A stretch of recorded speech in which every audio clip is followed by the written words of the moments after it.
Good evening, everyone. My name is Darcy Davis Bejan. I'm a Coptic minister and a Coptic board member, and I'm welcoming you this evening as we have our first workshop of the spring series following our wonderful conference on March 15th. And we have with us Dr. John Moody. Before we get started, I'm going to have Steve, our director, tell you a little bit about Coptics through our mission statement. All righty. Thank you, Darcy.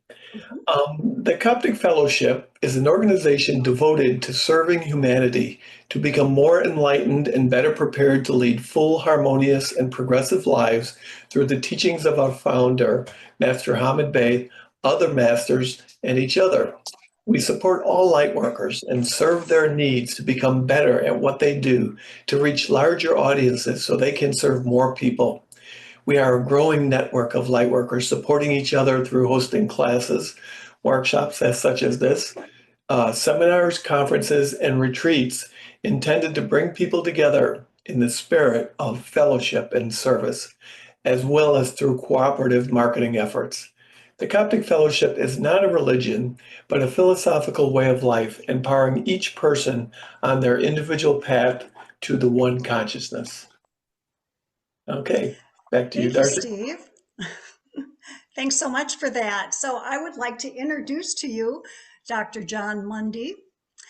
And John was introduced to A Course in Miracles by Dr. Helen Schuchman in 1975. John is an author, publisher of Miracles Magazine, and director of All Faith Seminary International in New York City. He taught philosophy and psychology from 1969 to 2008 at the New School and the State University of New York. He was a minister in interfaith fellowship with services in Cami Hall across from Carnegie Hall in New York City from 1989 to 2002. John is the proud author of 12 books, and his best-selling book, Living A Course in Miracles, is in 8 languages. And so I welcome you, John, and we look forward to your presentation tonight, Remembering Yourself with a capital S. Thank you, Darcy. You know, the first thing that I would like to do is, can we go and stay on gallery view for a minute? And I'd like to get to know each of you just a little bit before I go into the topic. What I'd really like to know is a little bit about your familiarity with A Course in Miracles. You're very familiar, you just got your fingers in it, you don't know, whatever the story is. Could we each take a couple of minutes to do that? So we'll start with Lori. Lori, you want to share that with us? Well, I was introduced to A Course in Miracles in the 1980s. And I studied it for a while, and then I went back to it in 2013, and I was a couple months in. I was doing the workbook, and I decided to create an email study group. And I've been doing that since 2013, and so now every day I send out about maybe 200 emails to 3 different groups. One starts in January, one starts in May, one starts in September. And it includes a bunch of links to all the various people, including you, John, that talk about Course in Miracles, particularly Tina Spalding, trans channel, who's channeling Jesus. Right. And yeah, anyway, that's my history. Oh, that's wonderful. Okay, thank you. And Darcy, you want to? Well, I have dabbled, I will say dabbled in the Course in Miracles throughout the years, Marianne Williamson and other readings of that nature, and have practiced it, but not formally, not like an everyday practice with the workbook and everything. So I'm familiar with the language and really am looking forward to tonight. Thank you. Janet's a fairly regular student working with me online, but so I know, but share also, Janet. as long as there's not a test on this later. I'm one of those stories of the Course in Miracles book fell off the bookshelf onto the floor. Another one. And I'd been studying Buddhistic teachings, other philosophies and religions.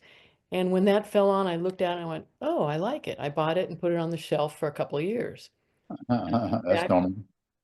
And so in the 80s, late 80s, I started studying for certain. And I continue to do that with abandon and sense of fun. Oh, Usually, good. usually, not always. Pete? Well, I tell you, John, you amaze me, man. But as far as I'm concerned, I took some classes from Lori, signed up for email, and I had some exposure to it, Unity Church in Douglas, Michigan. But as far as really studying, I haven't really studied too much, John. I'll be honest with you. Okay, that's Too good. busy with Hanbei and Coptics. But I'd like to know more. I think I might register for your class. All right, good. And Steve, who's that lady beside you there? This is Kat. Hi. Kat, how about you? Well, I think I've gotten about halfway through the course as far as actually practicing it. That's when it got really heavy. It was taking Yeah. most of the day. Anyway, and I've listened to podcasts. Okay. That's about it. And Steve, how about you? I bought the original 3 hardbound books sometime in the 80s, and I've taken it a couple times, and I'm a member of Lori's email list. But back before internet, I used to like to listen on the radio. In Chicago was a man named Jim Stewart. Oh, really? Yes, I know who you're talking about. Yes, and I believe he was the guy who did Passage to Adventure. He was the narrator on that before that. But yeah, I used to really enjoy listening to him on the radio. Whenever it came on, I would try to, I think it was in the afternoon, and I would take a break from my day and listen to it because that was really good. I think he started to show out with John Lennon Imagine. It was a great show, half hour at 11:30, I think. He did the original recording on the course. Mm-hmm. And that was on like CDs, and then before that was on cassettes and then CDs, and yeah, very familiar with his voice. Yeah, and I think it is on YouTube. I think you might be able to find it on YouTube. Yeah, we've listened before. But, but anyway, so that is my history. I've been doing it, going through them several times, and then the emails. I try to keep up with the emails every day and read them every day and take a moment of silence. I don't practice it like 5 times a day or 10 times a day because once my day starts, but I try to start out my day with those emails, and I like it. It's great. It's very good. Well, thanks. Okay, so what I think I'd like to do is take a little time, maybe spend about 20 minutes doing a presentation. Then we'll stop and just see if you have any questions or observations that you'd like to make. And whenever those are finished, then I'll continue to do maybe another 20 minutes or something, stop again. So to see where we are, I have more slides and we need to go through, but we'll just do whatever we can within the time that's allotted to us. So let me see if I can do the share now.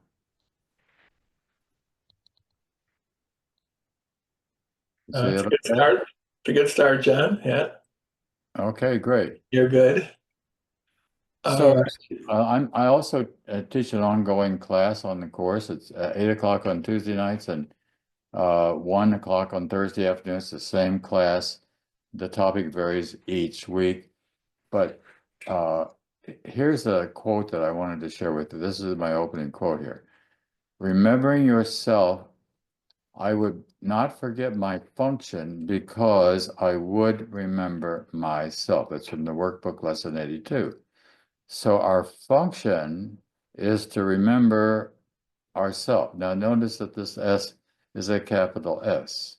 So that is to remember who we really are, who we already are, who we are outside of the false idea of ourselves as an ego being in the world. to do what Jesus did, which is namely to go all the way back, to remember who we are at the very core of our being. What's Jesus come up with? I and the Father are one. So it's going all the way home, all the way back to the memory of our eternity, and not this little self that we got here in the world, but who we have always been, actually. So we go through some line. So just a little bit about the course. If you don't, it began with Helen and Bill. Helen was a research psychologist and professor at Columbia. Bill was head of the Department of Psychology at Columbia. And at one point, Bill got tired of the angry, aggressive feelings that was going on with Helen in particular. And he said to her, there must be a better way. And Helen, very uncharacteristic of herself, said, you're right, I'll help you find it. So that was in June of 1965, and in October 1965. Now, Helen, I mean, it was always very psychic. She was always very receptive. She had a number of kind of mystical experiences in her life. At the same time that that's true, she grew up in a very wealthy family, Park Avenue, New York City, maid, a nanny for herself, that sort of thing. And she looked into lots of different things. Her mother looked into lots of different things, religious science, for example, also Catholicism.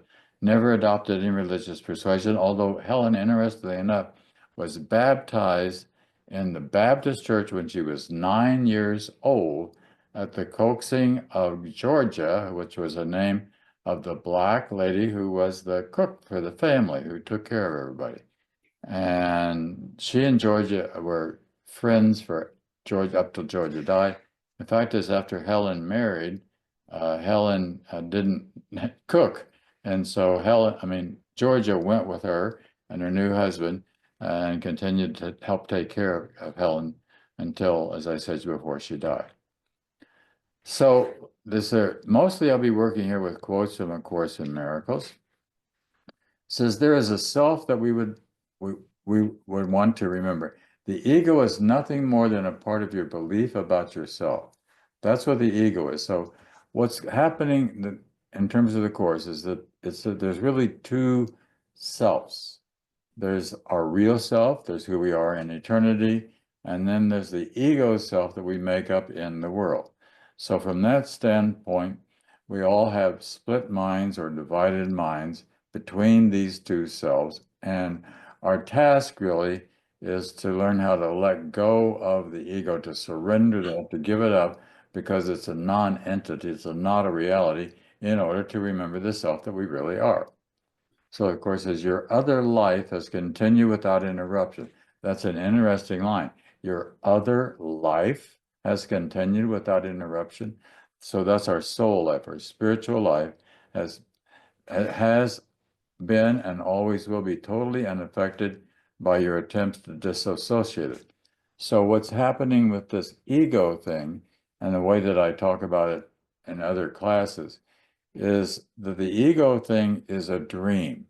The ego thing is a fantasy. The ego is not who you are. Never was, never can be. But as long as we think that we are caught in the ego's snare, so to speak, that's where we're going to be working from. So what the course is trying to do is trying to educate us, if you will, out of that, to help us to literally awaken. And the job really is one of waking up. If you take this note about the story of Buddha, as you know, went off in search of enlightenment and worked at it for a very, very long time. And then he did eventually have this experience. Actually, the way the experience happened was that his disciples, he was so austere and devout that he had some disciples gathered around him just because he was so deep into his meditations. And he got up one day to go to the river to get a drink, and he was so weak from not having eaten that he fell in and had trouble getting up. And when he came out, he said something like, "This is ridiculous." What I mean by that, this fasting, and so he started eating again. And so then the disciples that he had with him, when they saw him starting eating again, I mean, really eating again, not just a grain of rice a day, they left him. And so he was in alone. And this, I think, is important that you're alone. And by the way, we could talk about this at another time or something, but we've noticed that it seems important that people die alone, even if there's somebody there with them. I was with my mother when she passed.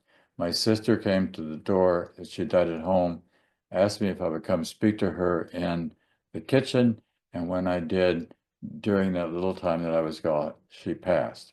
I've had several people tell that same story. It's almost they need to be there with Jesus or the angels or whatever it is when they actually let go. Of course, that doesn't happen in every instant, but it's an interesting characteristic.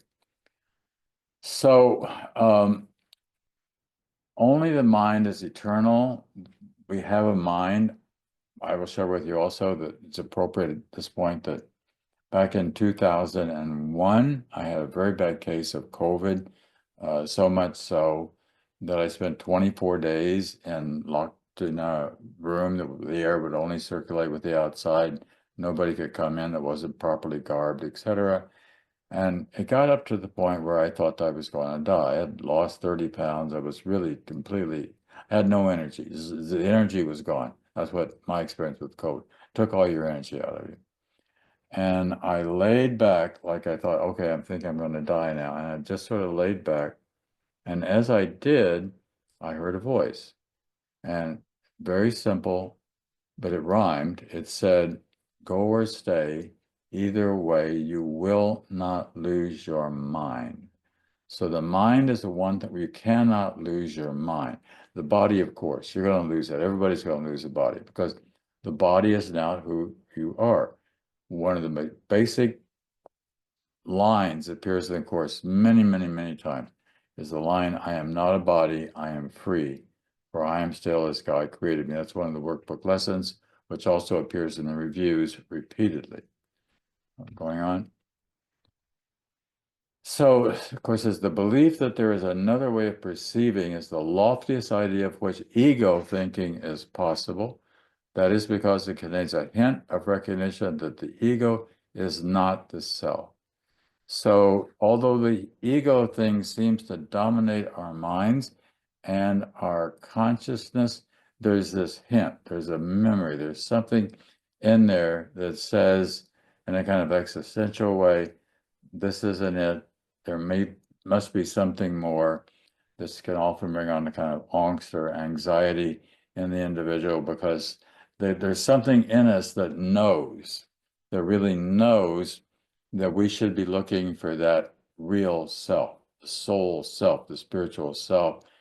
But insofar as we're attracted by the world or we're taken by the world, we're giving all of our time and attention to the world, we're not paying attention to that self. Then we have this, as I said a moment ago, existential anxiety.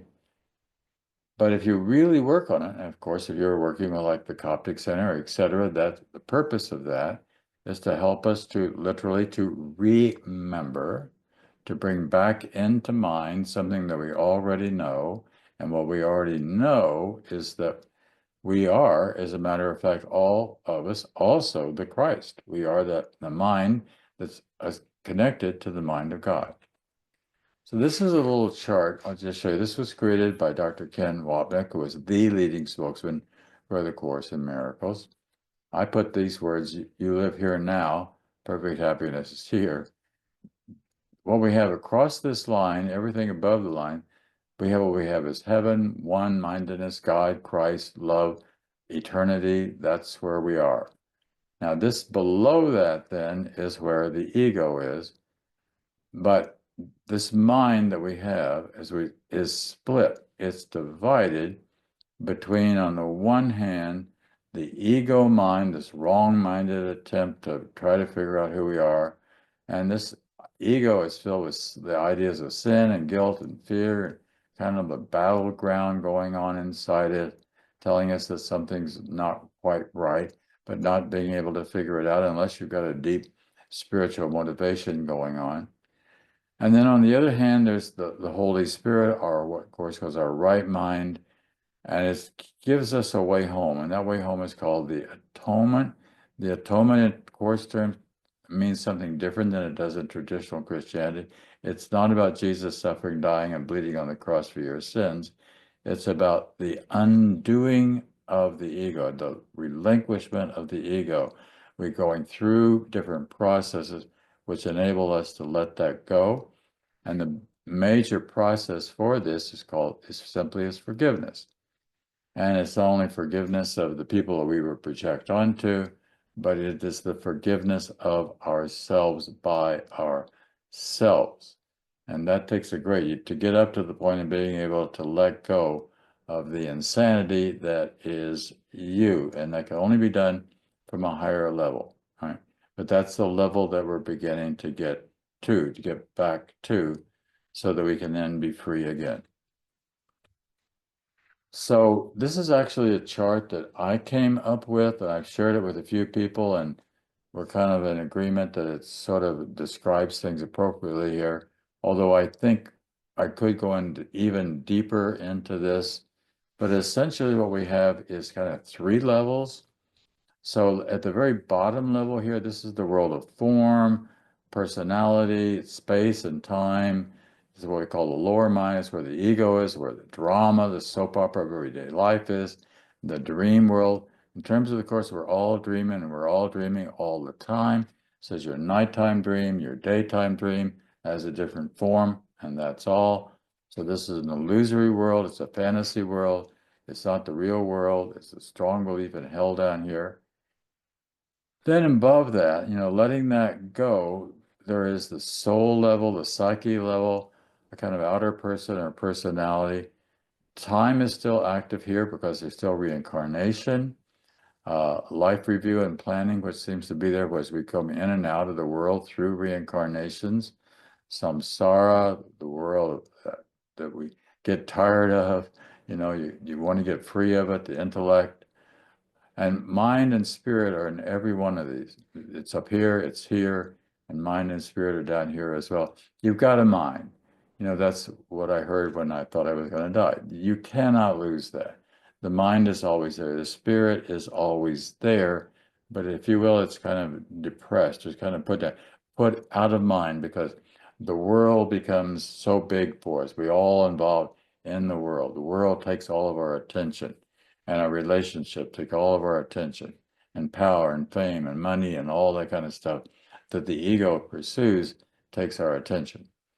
Above the line, once there's no reincarnation. Above the line, we've got God, self, oneness, perfection, eternity, enlightenment, mind and spirit. We also have revelation, and knowledge revelation can be down here as well. Knowledge in the Course in Miracles is a very different thing than what we talk about. It doesn't mean the accumulation of facts. It means awareness, the real awareness, the knowledge of God, the remembrance of heaven, the remembrance of eternity. We have communication with God, and a mind that's governed only by spirit or only by love, and a place of sharing. The Course says heaven is not a place or a condition. See, the Course also draws a very strong distinction between form and knowledge and perception, or knowledge and the world of form. Heaven is not a matter of world of form. That's very difficult for us to understand because we understand form very well. We understand things. We understand the eternal. We understand what our senses tell us that's going on within the context of the world. But that's also a kind of limitation. There's a lot more going on than what our senses tell us. In fact, as different animals, as you know, have different kind of senses. Like a dog has a smelling capacity 40 times greater than the human nose, and dolphins can hear hundreds of times. They get 200,000 vibrations per second, where we're hearing between 20 and 20,000. So but it's not just that. There are other senses also that we can't even begin to imagine because they're not a part of our being. So the world just keeps opening up into heaven, into an expanse. God in the Course in Miracles is described as the Father of the universe and of the universe of universes, in other words, of everything that's seen and unseen. There's a lot of things that are love is a good example of something that has no form. You can put it into a form, you can write a love letter or flowers and all that kind of stuff, but that's not it. It's actually an inner experience of the heart that even great poetry kind of aims at it. It kind of says a little bit about what that's all about, but it's something which defies expression. It's an ineffable. You get beyond words themselves are forms. It's a concrete thing. A written word's a form. A spoken word is a sound vibration. So we're transcending even all that. So, of course, there's something in my way here. Let me get this out of the way. Mind is the activating agent of spirit. We've already said you can't lose your mind, but it's the activating agent of spirit, supplying it with creative energy. We didn't have our minds. We couldn't be thinking. A lot of things have minds. I mean, animals have minds. Plants even can have a kind of intercommunication that's going on. Read the books like The Secret Life of Trees. Talks about how they're actually communicating with each other underground through the root system for one thing, and through chemicals, not the level that we would have at all. Animals certainly are thinking, but the difference between animals and ourselves is reflective thought. So what happens with us human beings, we not only think, but we can think about thinking. And the moment we can think about thinking, that's the point of separation. We're not just being. Our dogs, let's say, for example, they just are. They're just being. They're just there. They just love you, but they don't think about thinking. They don't write philosophy books, so they don't get involved in scientific investigations or anything like that. And we love them just because of their pure presence of love, but it's another dimension, right? So it says down here, in this world, because the mind is split, the Son of God appears to be separate, the sons of God. The minds seem to be joined in that state. The concept of an individual mind seems to be meaningful. It is therefore described in the Course as if the mind has two parts, spirit and ego. So it's an as if. It's an as if. Now the ego, as we just got through saying, but let's emphasize, there's literally no such thing as an ego. It's strictly an idea, strictly a belief. There is no ego in heaven. That would be an impossibility for having ego in heaven, right? Because what the ego is, it is the thing which is separated out from that. It's that which is in competition with God, if you will. So the point of separation between God and man, the story of Adam and Eve and the Garden of Eden. By the way, here's a very important difference between the Course and traditional theology or Christian theology. God did not kick Adam and Eve out of the Garden of Eden because they were disobedient. God didn't think, there's nothing, you can't be disobedient against God. You can, but it doesn't make any difference. God doesn't see it that way. God only loves you, and all the time and in every sense, just like a parent would love a child that misbehaves. And he's not going to go spanking us because we're not doing what he would like for us to do. So God doesn't kick us out of the garden. We left, we chose, we sort of said, if you will, thank you very much, God, I'd really rather do it myself. And God can't stop us. I mean, we're off, we leave paradise, come into this world, and now we got to make our own way through the world. We got, if you will, get back to God. We got to decide to go back home again, just like the prodigal son story. The prodigal son, that's probably Jesus' best parable in terms of describing what the Course is describing. So we go off into a strange land, right? Until we get down to the point of realizing that our home is not here. This isn't, heaven is home. And that's the other thing. So many people, again, when they're dying, will say, I want to go home. I want to go home. They start, and because I had this experience back when I was working as a minister back in 1973, I think it was.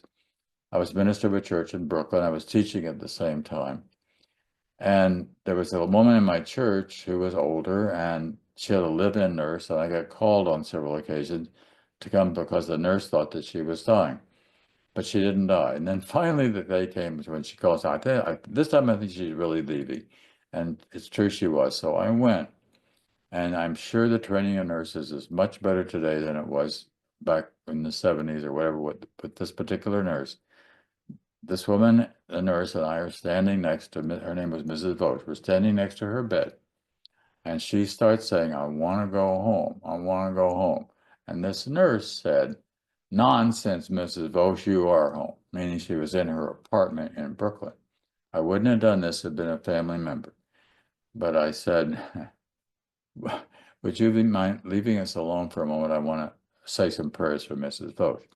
The nurse left the room. The minute she left the room, Mrs. Vogt opened her eyes. They'd been closed all the time. She opened her eyes and she was looking at me with this kind of help me kind of look on her face. And I just said to her, Mrs. Vogt, you can go home whenever you want to. And she looked at me and she said, thank you. And she didn't die at that moment, but before the day was over, she did. So going on. So, as I said, the root of all the courses, our basic problem is the authority problem.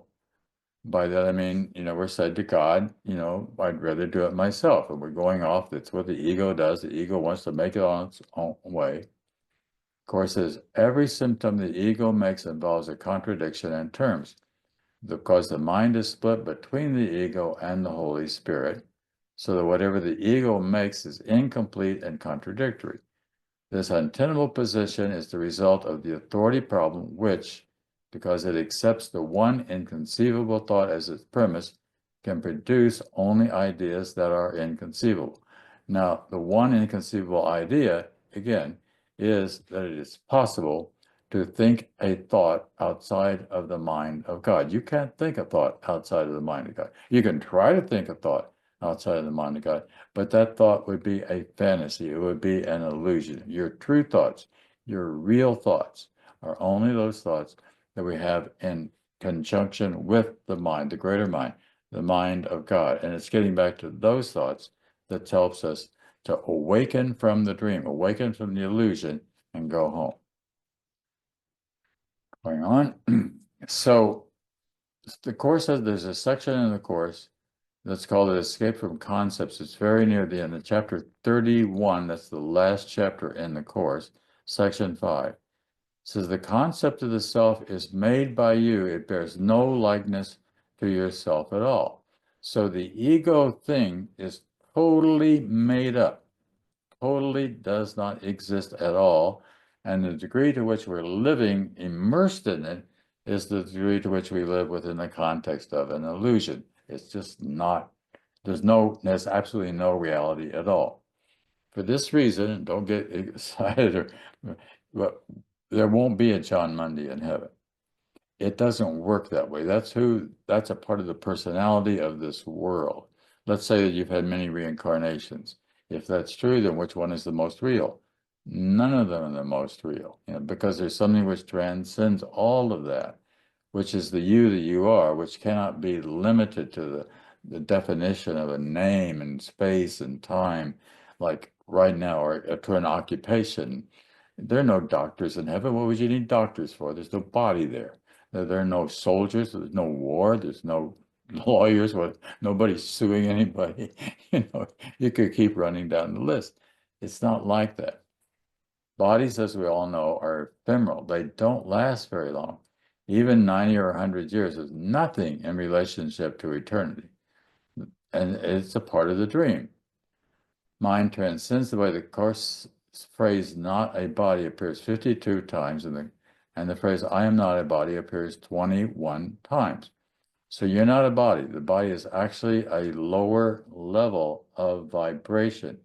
What it is, though, what's good about it, it's a tool, it's an instrument, it's a computer, it's a vehicle, it's a learning device, and the primary use of the primary use of the body, rather, is communication.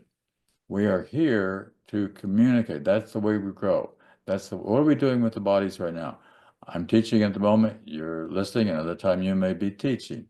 So that's the difference, is that we're here to understand, to remember who we really are so that we can go back home again. A couple more slides and then we'll stop and see if we've got some discussion. So the Course says, what a profit a man if he gain the whole world and lose his own soul. If you listen to the wrong voice, you have lost sight of your soul.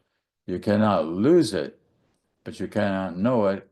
It is therefore lost to you until you choose rightly. So another slide goes with it. The sole responsible of the miracle worker is to accept the atonement for himself. And the atonement means undoing, or it means letting go. So when Buddha actually finally wakes up, he wakes up with the statement, when the disciples go back to look for him and they find him, they say, something's changed about you. What is it? And he says, I'm awake. I am awake. The idea is to wake up, to remember who you are in truth and not who you are within the context of a dream or an illusion. So the ego made the world as it perceives it, but the Holy Spirit, the reinterpreter of what the ego made, sees the world as a teaching device. That's what we're doing here. This is a school. Esoteric tradition after esoteric tradition is going to say that this is a school, right? And we're here to learn something. We're here to remember something, to remember who we are. So the Course actually talks about several different kinds of learning devices. The body's a learning device. The world is the classroom, if you will. Relationships are the primary way that we learn. It's really what goes on in between us in terms of the way we treat each other and whether we can learn how to be really loving beings in the world, or whether we're antagonistic and fighting with each other, which is a piece of insanity. What we want to really learn how to do is just to be lovers. What I mean by lovers, literally loving everything we see. I imagine Jesus as someone who just loved everything he saw, and because of that, people flocked around him. They loved him because he was giving off love. And how could you not respond to the love if it was coming to you? Now, of course, the Sadducees and the Pharisees were not happy with him at all. They're going to be the ones that see to it that he goes crucified because he was a threat to them. There's a very interesting line in the Bible where it says, Jesus taught as one having authority and not as the scribes and the Pharisees. Now, that's kind of an interesting line because the scribes and the Pharisees were the ones who had the authority. They were the designated leaders. But somehow or another, this guy is giving off an energy that exceeds theirs. And so they're very jealous. They're very upset that this upstart can come in and take their power away. Other learning devices include the Holy Spirit, which in Course terms is always speaking. It's always there. There's never a time that for everyone on earth. It's always there, willing to provide us with correct direction if we'll listen. But you got to listen. You got to be aware of the fact that there is another voice besides the egos. A miracle is a demonstration of how this principle works. Judgments, the correct judgments. There's two kinds of judgments. Obviously, there's false judgments and correct judgments. With learning how to make the right judgment. And then the Course also talks about extreme experience as learning devices. And what it means by extreme experiences is things that are real waker-uppers, things that you kind of get slapped in the face with it. You get in an accident or you wind up drunk in the gutters and wind up waking up in the hospital or in jail or something. And you get to the point where people that join Alcoholics Anonymous, for example, they very often have to go through some sort of extreme experience of finally getting to the point where they just absolutely have had it with the ego and with this drug that's brought them down into hell. And they can get up by finally giving it up, by getting off of it all the way. You can't be a partially alcoholic. You have to give up completely. Give up the ego would be a similar analogy. By the way, there's lots of similarities between the Course and Alcoholics Anonymous. There have been a couple of books written on that topic. They fit together very well. Now, I think I would like to stop at this point and just see if we got any dialoguing that we can do. All right. So, what do you think? John, I have a question. What does the Course say about forgiveness? You know, all our life we hear everybody saying, oh, forgive, forgive, forgive. Well, how do you actually do it, right? If you're angry at someone, forgiveness is the last thing on your mind. Yeah, maybe the last thing on your mind, but you actually have to go there. You have to do it. But it's interesting. God, here's an interesting line in the Course. God does not forgive. What? God does not forgive? How is it possible that God does not forgive? God does not forgive because God does not condemn. You've got to have condemnation before you can have forgiveness. No condemnation, no forgiveness. In God's eyes, you, everyone, is already forgiven. You're already forgiven because you're a blessed child of God. Now, here's the hard part. The hard part is that you have got to wake up to the point of eventually being able to forgive you. All right. Now, if you can forgive you, but you can only do that from a higher level. All right. So it's better to maybe to practice forgiving the one, our children or whoever it is that's a little bit easier to let go of. We can do that. All right. But then it's got to go all the way. So there's no hell. There's no such thing as hell. There's no eternal place where you're going to. It's actually a ridiculous idea. Like there's a body that's going to burn forever. That wouldn't even be possible.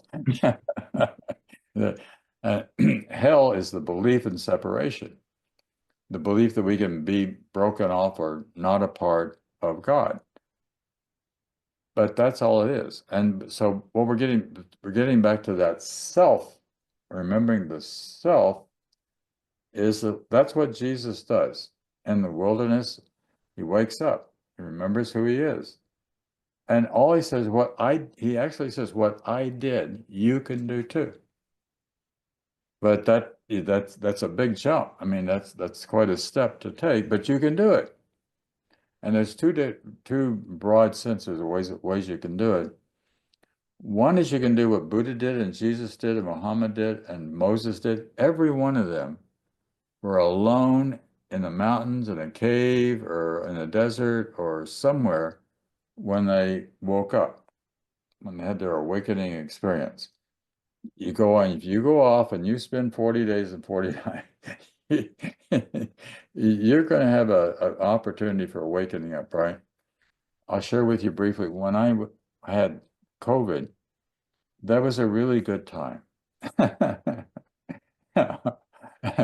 What I mean by that was I was alone for 24 days, locked in a room, and I had a cell phone with me, and there was a TV in the room, but I didn't want to watch it. I went into a really deep looking, inner searching, soul searching kind of thing.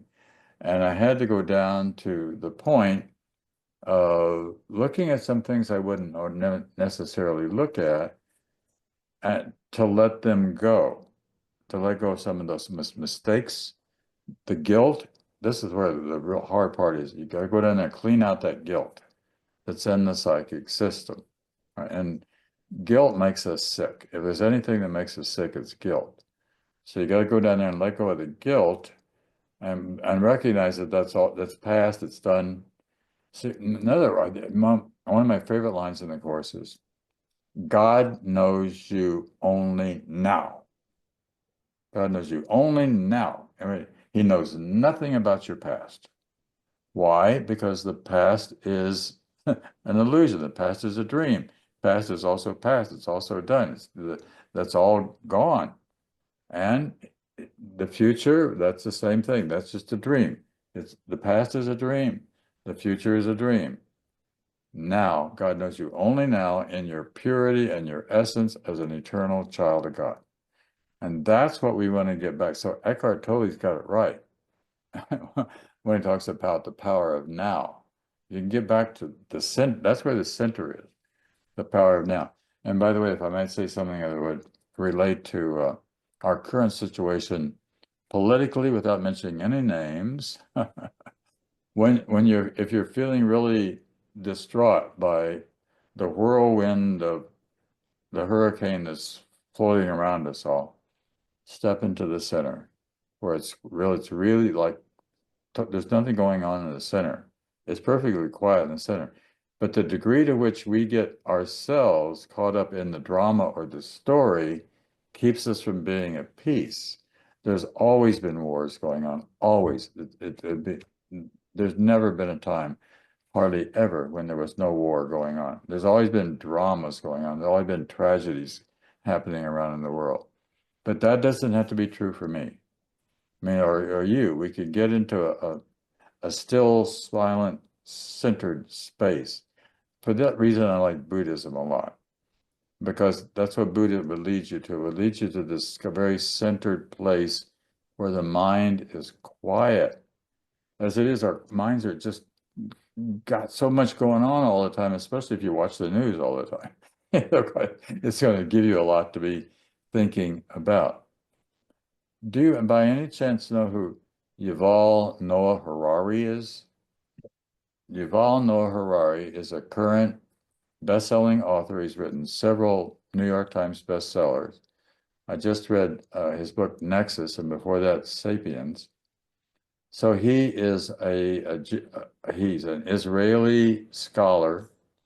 He lives in Jerusalem. He's a professor of history, but he's written like 5 best-selling books because he's a deep searcher, and he's also he's an Israeli Buddhist, and he meditates, would you believe, for 2 hours a day? Meditates an hour in the morning and an hour in the afternoon. And he says he has to do that. This is very interesting, in order to stop the story in his head.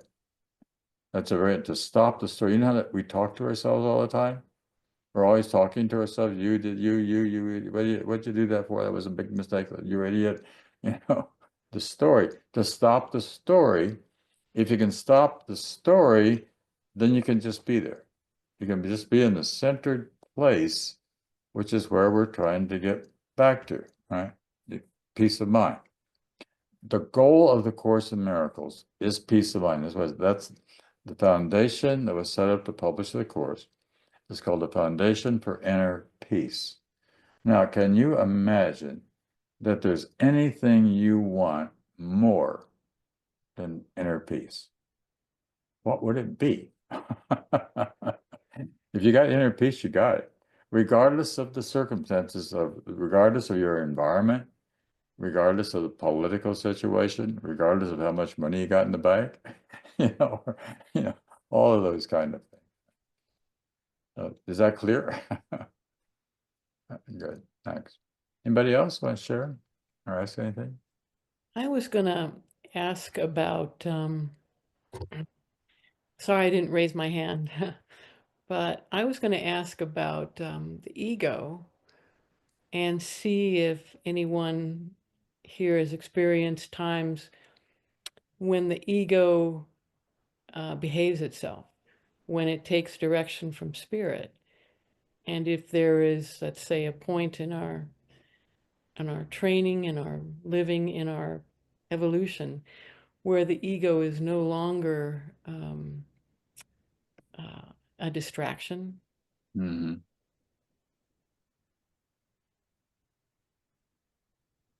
Well, keep in mind that the ego is a non-entity in the long run.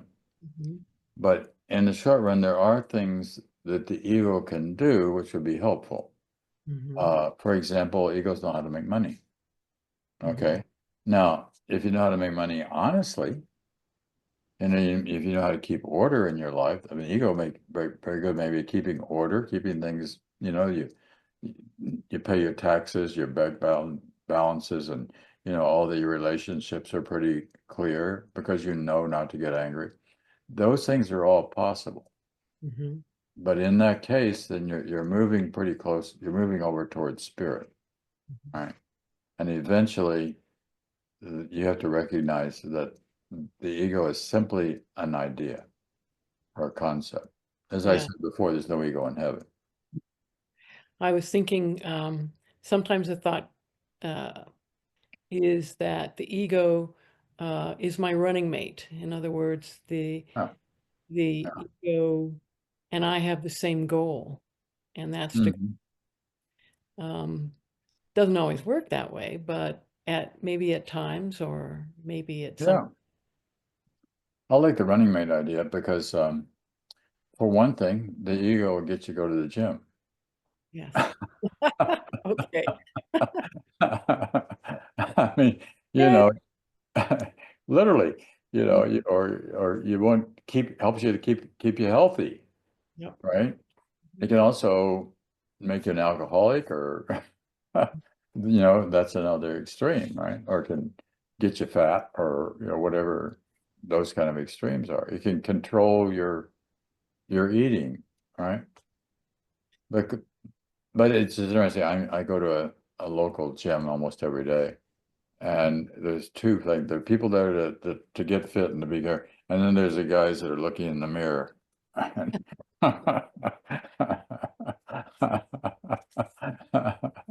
And that's another dimension that usually the younger guys, not us older guys who are just trying to stay healthy.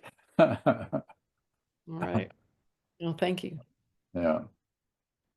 Yeah, I find as I reframe things, um, the ego just naturally becomes less powerful.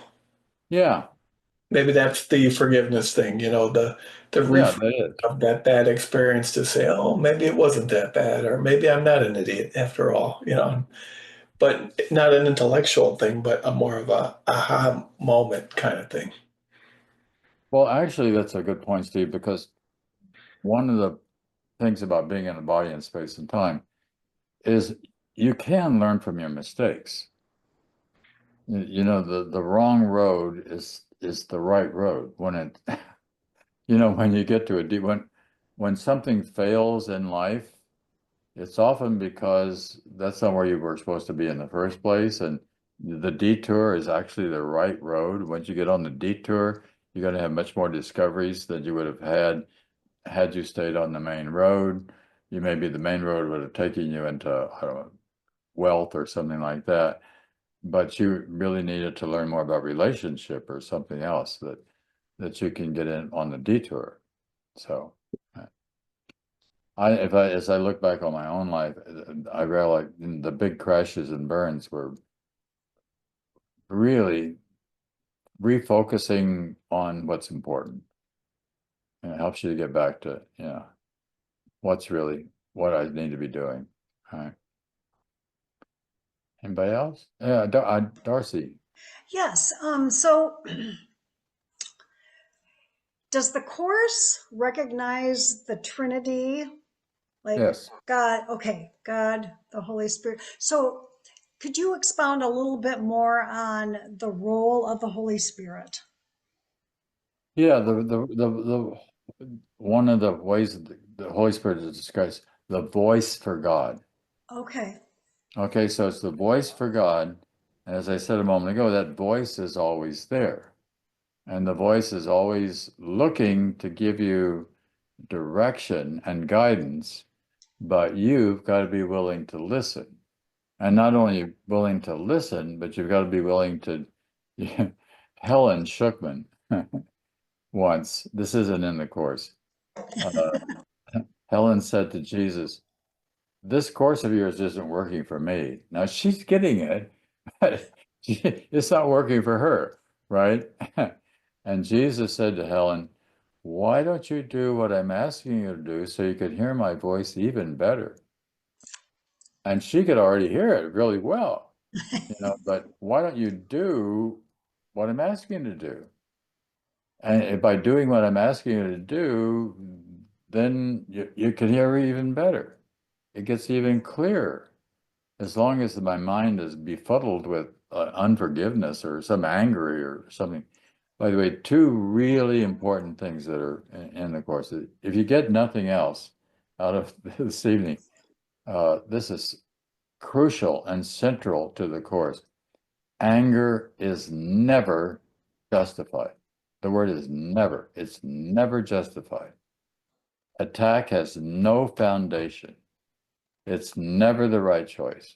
So if you see yourself getting angry or about to attack, and there's, three levels of attack, you can physically do it, you can do it with your mouth, or you can just do it in your mind. But it starts here. It starts on the here. You ever notice, like, if you about one of the things that you get control, there's this moment between the thought and the tongue where before you're going to say something, now if you can just control that moment in there and keep your mouth shut before you call somebody else an idiot or do something else that would be difficult, that will get you into trouble, and then something that you regret doing, that control, that's really important to have that control there. Or just make a list of the things that you could get out of it. Maybe you brag too much. Okay, I want to do that. I got to bring that down. Like that, show off. We could. Benjamin Franklin, by the way, made a list of all the virtues, and he decided that he was going to achieve each virtue, and he got them all but one. There was one he couldn't get: humility. He just wasn't humble. He just couldn't get humble. He just made too many great discoveries and too many wonderful insights that came his way, right? Anybody else? Oh, let me show a few more slides and I'll stop again and we'll talk until we get to the end. Hey, can I ask one more question just quickly? Oh, yeah, sure. The course talks about a special relationship a lot. Yeah. I don't understand that. What is the special relationship in the course? That's the place where we have work to do. Okay. That's usually our husbands and our wives and our children and our brothers and our sisters and the people we work with, and those relationships where we got to get in there and keep it clean and be sure that we're loving and not attacking and angry and that sort of stuff. That's the classroom. That's the classroom that we're in. All right. Mm-hmm. Right. Okay, great. Yeah. Thank you. In the broad sense, of course, talks about what I call special hate and special love. So the special hate, that's what goes on with, the Russians or, whoever. And I spent a little bit of time in Russia back in '73, and I kept thinking, they're just like us. You could be walking down the street in New York City. There's no difference, We're all have the same kind of needs and desires and stuff like that. It's not the people. All right. Yeah. All Great. right. Thank you. Let me do a few more slides then. Okay, so it says, of your ego, you can do nothing to save yourself or others, but of your spirit, you can do everything for the salvation of both. Are you hearing me all right? Okay. Yep. Oh, okay, good. Humility is a lesson for the ego, not for spirit. Spirit is beyond humility. So we were just talking about humility because it recognizes its radiance and gladly sheds its light everywhere. The meek shall inherit the earth because their egos are humble, and this gives them true perception. Now, we need to talk more about true perception. The kingdom of heaven is spirit's right, whose beauty and dignity are far beyond doubt, beyond perception, and stand forever as the mark of the love of God for his creations who are wholly worthy of him and only him. So the Course is very clear that, quote, projection makes perception.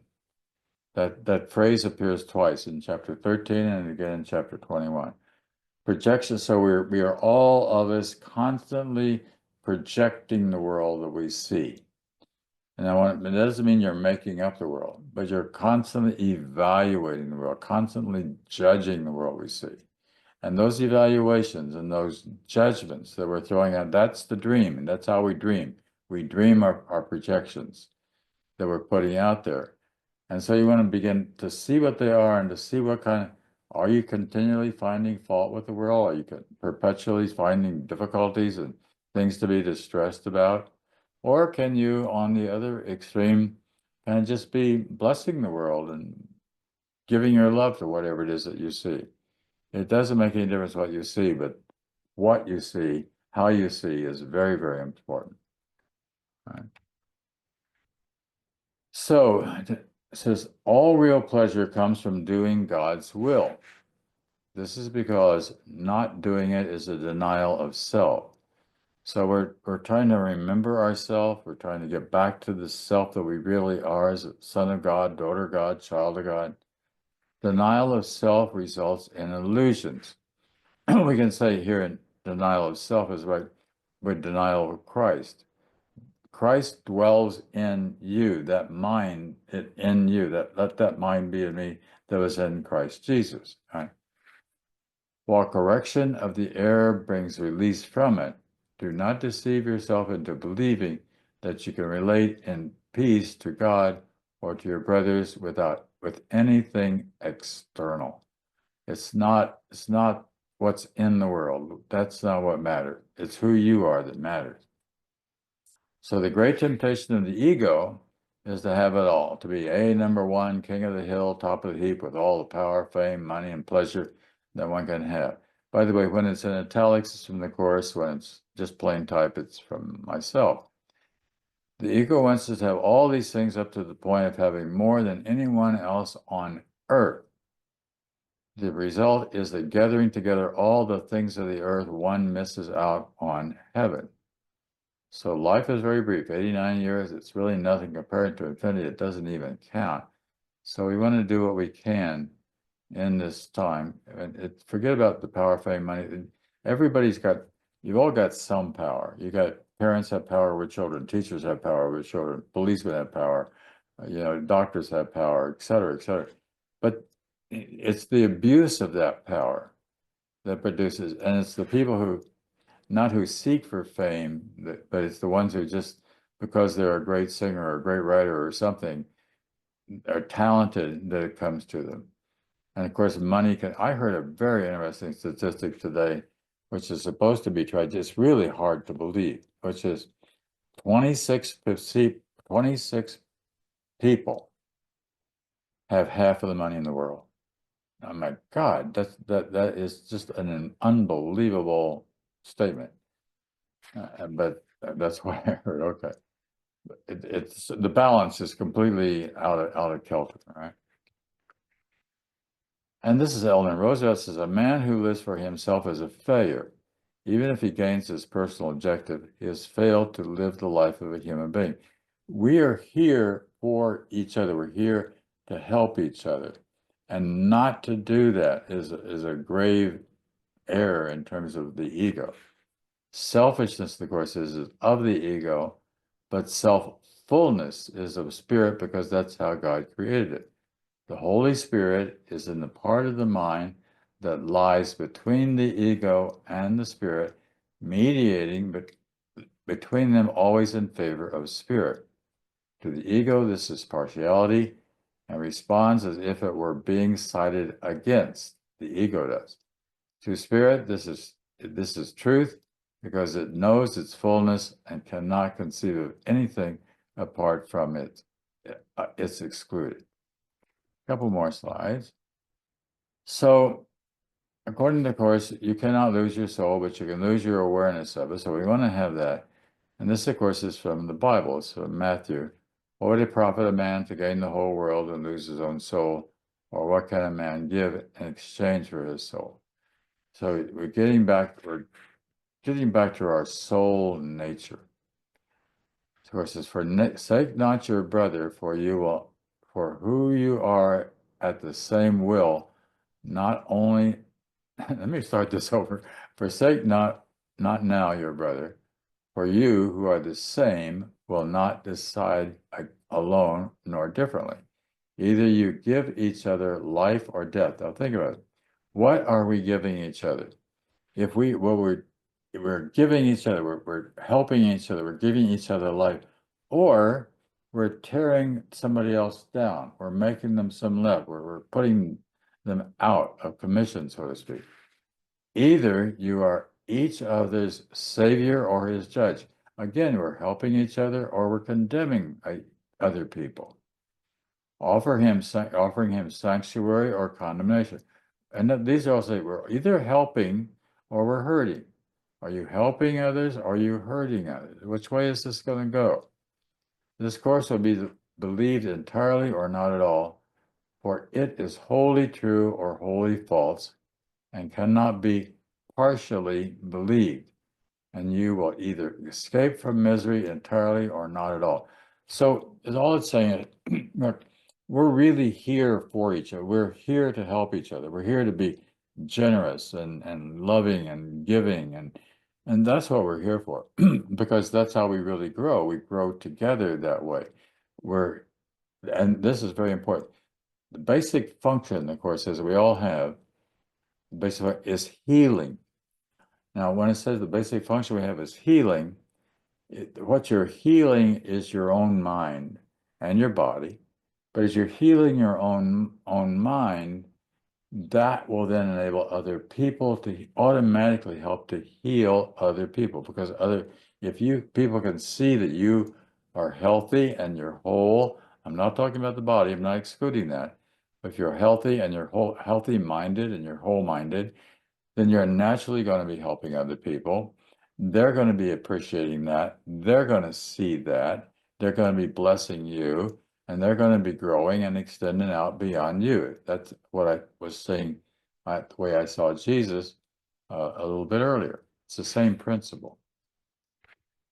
And reason will tell you that there is no middle ground where you can pause uncertainly, waiting to choose between the joy of heaven and the misery of hell. Now, this is an interesting line, reason will tell you. This phrase, reason will tell you, appears several times in the course. So it's just what is the reasonable thing? What is the logical thing? What is really going to work? Just pay attention to what's really working. Is this helpful or is this hurtful? If I'm attacking, if I'm name calling, if I'm putting other people down, that's no good for anybody. That's not going to help anybody else, and that's not going to help me either, because you're breeding the wrong kind of energy inside yourself. Until you choose heaven, you are in hell and misery. So this is an insane world, of course. It's very, very clear about that. Egos rule illusions, being run by egos. The evolution of the story of man on earth is a story of which ego is in charge, and we are remembered best the infamous, not the famous, the infamous, the Hitlers, the Genghis Khans, the Alexander the Greats. This is the ones that take our attention. Actually, I think, again, I'd like to, we only got 15 minutes left, so I want to leave the last 15 minutes for us to just dialogue. All right. I have one more slide I might show toward the end. So, again, where are we? Let's hear from somebody we haven't heard from. Lori, how are you doing? Good. Yeah. My, excuse me, sorry, I keep coughing. We have a quality, poor quality of air here right now because we have wildfires. Oh, I live in Western North Carolina, and I see. so I guess I'm going to ask you all to send us lots of love. How about we send you rain? How about we rain? I think there is supposed to become some on Sunday, but it's not Yes, gonna I saw that in the news. Yeah, And so Okay. we have really, really poor air quality here, Yeah. and there's there's fires coming into the West Asheville area. I live in south of Asheville, and also there's fires coming into Henderson County, which is south of me. So different directions, these wildfires are Oh, coming in, and some are only 0% controlled. So wow. again, just if you No could control. send us lots of love. Yeah. Okay. Yeah. And, Did and, you and want- anyone who's in the path of all this mess. Did you want to say something beyond that? Oh, yeah, I'm sorry. Yeah, thank you. I love the because it's interesting when you read the Hamid Bey works, he refers to Jesus as Jesus the Christ, not Uh-huh. Jesus Christ. Uh-huh. And Oh, I see. so, yeah, and so I think it's to me, I always interpreted that is he is one of the Christs, as we are Right. all Right. one of the Christs together as one. And so we are all one. Jesus is our elder brother, and we are all one together. Ultimately, there's just one mind. Yes. You know, I like to think about like you're a cell in a body, like the body's made up of trillions of cells, right? But if these are all in cooperation with each other, what the eye's doing what the tongue does, what it does, and that's what we're all part of one thing, one mind. The body's actually a lower level way of thinking about that, but you can't help but be a part of the mind of God because you already are, and you always have been. It's just it's as though we suffer from amnesia. You know, we sort of forgot that. We forgot it when we left the garden, and when we left paradise, and thought could do it on our own. I love the way, and I'm sure you know this already, Carol Howe very frequently, she just substitutes the word love for God. She doesn't call God God. Because so Yeah, many people get the idea that God's some big old, gray-haired guy up there in the sky or something. yeah, right. That's a good idea, and you don't have to put a father figure on top of it. Right. Yeah, Just the love. simply love, all encompassing love. Oh, the Course also says that God is life, right? Well, but life is love, and love is life, and and I like to throw a laughter in there too, and or to be really alive, you know, have all. That's what you want to be. You want to be alive, right? Participatory. The emphasis I'm doing a lot this day is living a lucid life, which means clear, transparent, completely transparent in that sense, right? Yeah.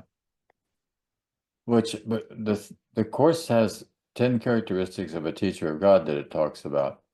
There's an order to them from number 1 to number 10. And number 2, right up near front, is honesty. And you really want to work on that because ego are inherently dishonest. All right, so you got your taxes done? No, I won't go any further. You know, how honest is it? You know, is everything okay in your own mind? That's all I mean by that. All right. Uh, do you know who Jordan Peterson is? Jordan he's from Toronto. He's very popular on YouTube for all of the talks that he does. He's a psychologist. He used to teach at Harvard. Now he's at and then in Toronto. But he wrote several really good books. I watched an interview with him recently, and the interview asked him, "Dr. Peterson, do you ever lie?" And he thinks about that. He always thinks about his things before he answers it. He thinks about it for a moment and he says, everybody lies, but I try to be damn careful about that.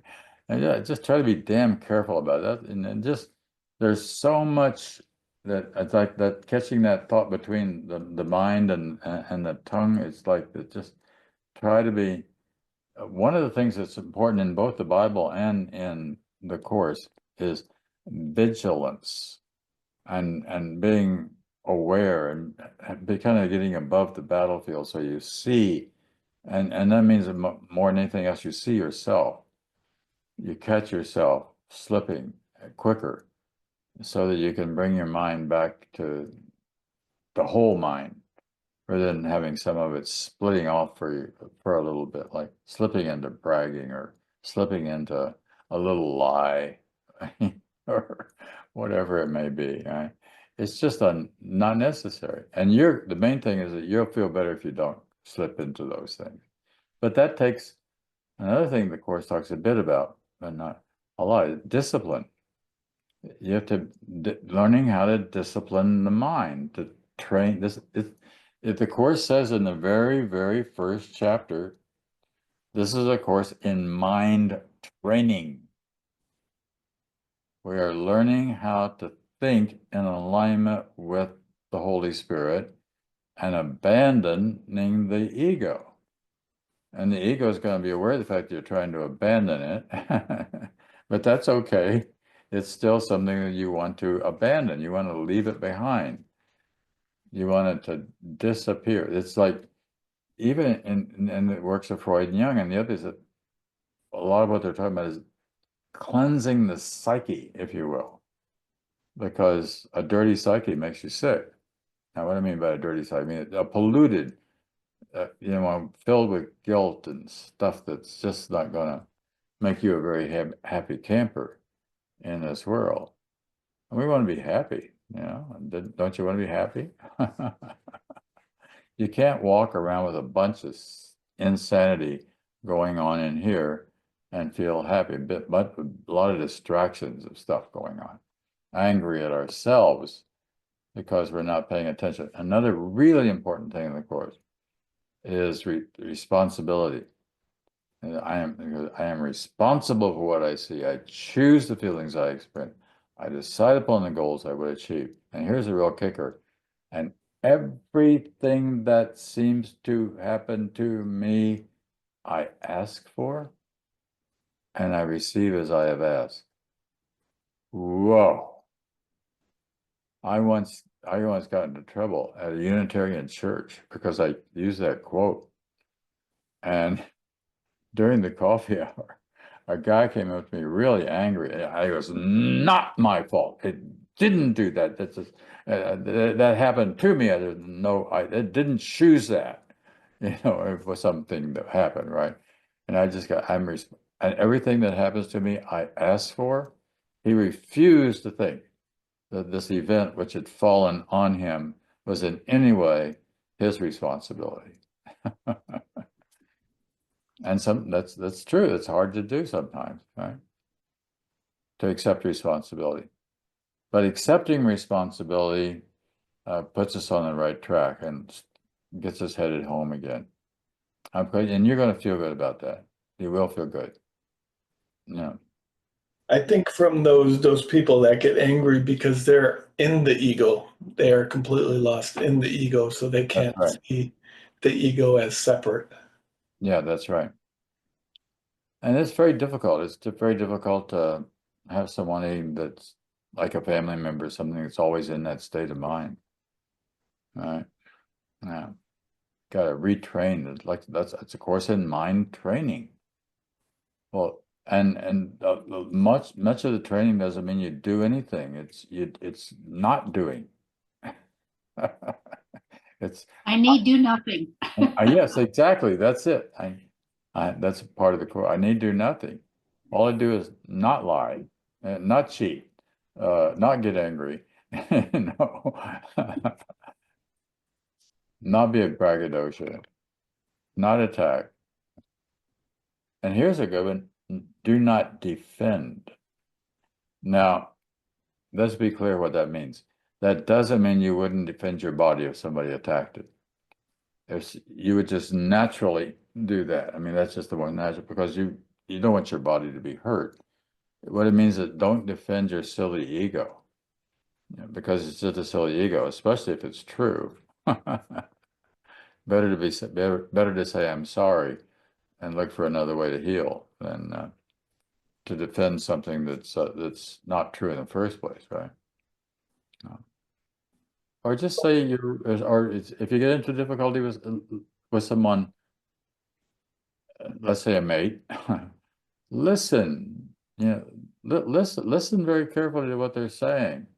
I think, is there any truth in that? Well, maybe there's some truth in that. Maybe I should just say, you're right. I hear you, and that will heal more than anything else will heal. All right. I think Jen? resist. Go ahead. What? Go ahead, Jen, and then Steve. Yeah, go. Well, at least when I resist or defend or whatever, then I cut down on the information coming in. Yeah. And so I continue with the misperception. All right. Steve? So maybe the lying is not like the typical definition of lying is, no, I didn't take the cookie. Yeah, I right. ate that cookie. Where if that's the traditional definition, but maybe lying is more like if I had a bad water experience when I was young and I'm driving over a bridge, I can't enjoy that water. And maybe that's the lie. I can't see the spirit of the water and the life in that water because I'm afraid. So would you say that's the lie? Yeah, but that's you're digging pretty deep for that. But that's what depth psychology is for. That's what Freud and Jung were talking about. You got to go down into the psychic system to clean out the psychic system. Here's a very important principle. The course begins with 50 miracles principles. Principle number 7 says miracles are everyone's right, but purification is necessary first. So purification, we got to clean out the psychic system. And if you that's very, very helpful to get that junk out down there. When you join Alcoholics Anonymous, you have to agree to tell yourself, God, and at least one other person, right, that your life is unmanageable and that you've lost control of it. All right. And that's the beginning of the turnaround to come back home again. All right. Yeah. But that's what's good, Thank God for that. Thank God you can turn it around and begin to come home to a place you never left. Huh. You never left heaven. This whole world, in terms of the course, is an illusion. All of it. Who you really are is you're a blessed child of God, and you're home already. And this is all a dream. So we're near the end of our time. Pete, you haven't shared anything. You want to say anything? Well, I'm just listening. I really find this fascinating, John. I really appreciate what you're saying. I really, really enjoy it very much. Okay. I'm learning a lot, man. I appreciate it. Yeah. Okay. The line that you said about the power, A number 1, it's like Sinatra song, my way. Yeah, right. Come on, man. Yeah, right. My way's insane. Unless it's God's ways. It's got to be God's way. Right. Only thing that'll work. Yeah. All right. Well, we're near the end of our time. So thank you for inviting me to be with you. Well, John, thank you for being a part of our evening here. We really appreciate the wisdom that you have shared through the Course in Miracles and some of the high points of coming back to our true self with a capital S. Anybody else have any last comments or quick additions? I would just like to say thank you, John, for sharing your wisdom. I really enjoyed it, and I feel like I've gained a lot more understanding of the Course. I mean, many times as I've done it, you did a great job of presenting, and yeah, so thank you. I'm honored to have you here. Thank you. It's nice having you. And thank John. I gave a talk for you guys up in Grand Rapids, but in 2013. Oh, John was there, and David. He really was a nice guy. Oh yeah. Yeah. So Yeah. All right. Well, well, thank you, John, and thank you everyone else who spent your time and lent your energy to this evening. We really appreciate it, and hope that you will go to thecopticcenter.org and see what other things we have. John is our first presenter of a workshop following our conference, and we have 7 other weeks Wow. with different presentations, so that you might want to join us for one of those as well. Thank you so much, and everyone have a blessed evening. Thank you. Thank you, Darcy. Thank you, Steve. Thank you. Stay. Have a good evening. all right. See you another time. Okay. Goodbye. Bye-bye. Thank you. you.